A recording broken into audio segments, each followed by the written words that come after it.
పాపం అంగన్వాడీ వర్కర్లు 36 రోజులు అయిపోయింది మేడం సమ్మె చేయటం స్టార్ట్ చేసి, ఇంతవరకు వాళ్ళకి అతిగతి లేదు. ఎలా చూడాలంటారు? మనం మొన్న కూడా మాట్లాడుకున్నామండి. ఇప్పుడు వాళ్ళ పరిస్థితి ఎలా ఉందంటే అంగన్వాడీలు దారుణం. నెల అయిపోయింది. ఆ కామెంట్లు చూస్తుంటే ఎంత బాధ అనిపిస్తుందంటే, అరే మనం ఏమి చేయలేకపోతున్నామే వాళ్ళ కోసం అని బాధ వేస్తుంది. వాళ్ళు పెట్టిన కామెంట్స్ చూస్తే థ్యాంక్స్ మేడం, మా బాధ మీరన్నా అర్థం చేసుకున్నారు, మీకు అర్థమైనంత ఆ ఆంధ్రప్రదేశ్ ప్రభుత్వానికి అర్థమైనా బాగుండు, మా జీవితాలు బాగుపడతాయని.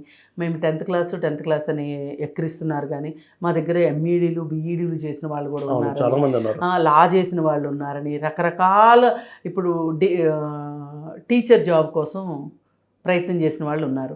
డిఎస్సిలో జాబ్ రాలేదనుకోండి, వాళ్ళు అంగన్వాడీకి అప్లై చేసుకున్నారు, అంగన్వాడీకి వచ్చింది. వాళ్ళ ఉద్దేశం ఏంటి, కలెక్టర్ నియామక పత్రం ఇస్తున్నాడు కాబట్టి ఇది ప్రభుత్వాందే. ఇప్పుడు ఒక ప్రైవేట్ స్కూల్లో ఉద్యోగం కూడా దొరుకుతుంది ఆమెకి ఒక టీచర్గా, కానీ ఆమె ప్రైవేట్ స్కూల్లో టీచర్ కంటే కూడా అంగన్వాడీ అయితేనే ఇది గవర్నమెంట్ది అని నమ్మింది కాబట్టి వచ్చింది. వచ్చినప్పుడు ఇప్పుడు ఆమె ప్రతిభను కూడా తగ్గించేద్దామా మనం? ఒక ఆశ ఉండటం తప్పు లేదు కదా. మరి వాళ్ళు కామెంట్ల రూపంలో వాళ్ళు మాట్లాడేదంతా వింటుంటే, వాళ్ళ బాధ వింటుంటే మనం చాలా తక్కువ చెప్పామనిపించింది నాకు ఆ రోజు. మరి ఇంత బాధ ఉంటే వాళ్ళు అన్ని రోజులు రోడ్ల మీదకి వచ్చి చేస్తూ ఉంటే ప్రభుత్వానికి చీమ ఎందుకు కొట్టట్లేదు అంటే వాళ్ళ ఉద్దేశం ఏంటి అంటే నిర్లక్ష్యం ఏంటంటే డర్టీ క్రీచర్స్ అంటే వాళ్ళ ఓట్ల ప్రభావం, వాళ్ళు దుమ్ము దుళ్ళలాగా అనిపిస్తున్నారండి. పేరెంట్స్ వస్తారు కలుస్తారు, దీని ప్రభావం పడుతుంది అని కనీసం స్పృహ లేదా? అసలు కాదండి, తెగించేసాడు అనుకోవచ్చా? అంత ఆలోచిస్తే ఇవాళ ఆంధ్ర రాజకీయాలు అలా ఉండవు. ఇప్పుడు రాజధానినే అలా చేసిన వాడికి ఇంక ఏ సమస్య అయినా ఏమనిపిస్తుంది చెప్పండి? రాజధాని లేకపోతే ఎంత సిగ్గేస్తుందని అనిపించదా?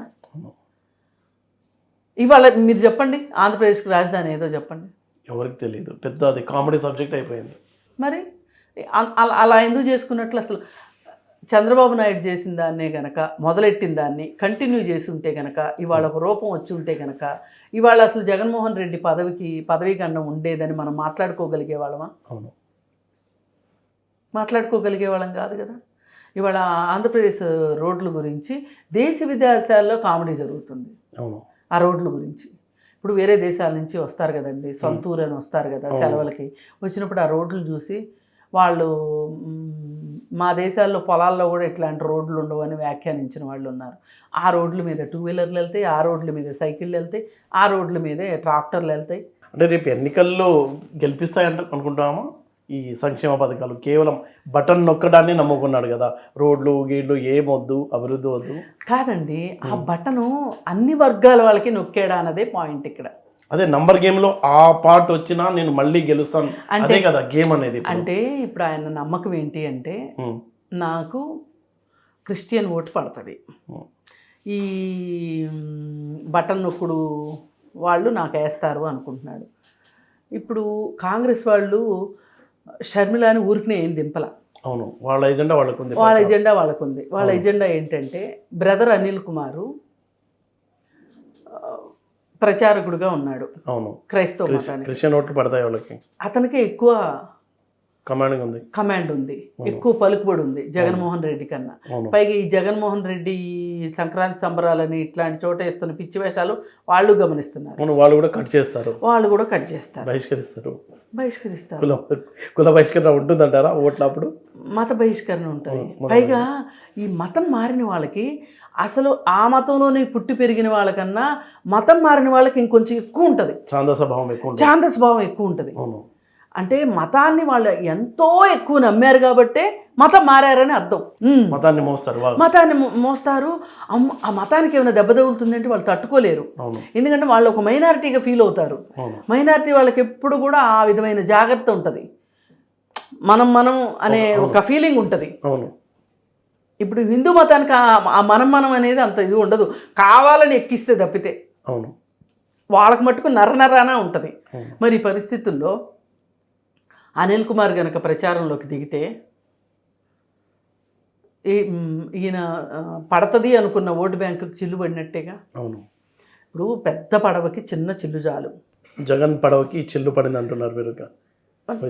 అంతే, చిల్లు పడినట్టే. మొన్న సంక్రాంతి సంబరాల్లో ఏ హిందువులు ఓట్ల కోసం అయితే ఆయన ఆ, గాలం వేశాడు అనుకుంటున్నాడో ఆయనకి ఖచ్చితంగా పడే ఓటుని ఆయన వదులుకున్నాడు. ఏంటి అంటే దీని అర్థం వర్షం వస్తుందని చెంబులో నీళ్లు బారబోసుకున్నట్లు అయింది. అందుకని ఏంటంటే ఈ విషయంలో మట్టుకు చాలా ఆ, ఆచితూచి వేయాల అడుగు, అంటే చాలా ఆచితూచి వేయని అడుగులు ఉన్నాయి అనుకోండి, లెక్కేసుకుంటే బోల్డ్ ఉన్నాయి అవును. తప్పటడుగులు, వాటిలో ఇదొకటి అనుకోవడమే. కాకపోతే ఎన్నికలు దగ్గరకు వచ్చినాయి కాబట్టి అంత తొందరగా మర్చిపోలేరు. కన్ఫ్యూజన్లో తప్పులు చేసుకుంటూ పోతున్నాడు. కన్ఫ్యూజన్లో తప్పులు చేసుకుంటూ వెళ్ళిపోతున్నాను. అదేదో సినిమాలో ఉంటుంది కదా, నన్ను ఎక్కువ కన్ఫ్యూజ్ చేయకు, నన్ను ఎక్కువ కన్ఫ్యూజ్ చేస్తే ఎక్కువ కొడతానని చెప్పి. అవును. అట్లా అయిపోయింది. Okay madam, thank you. Thank you.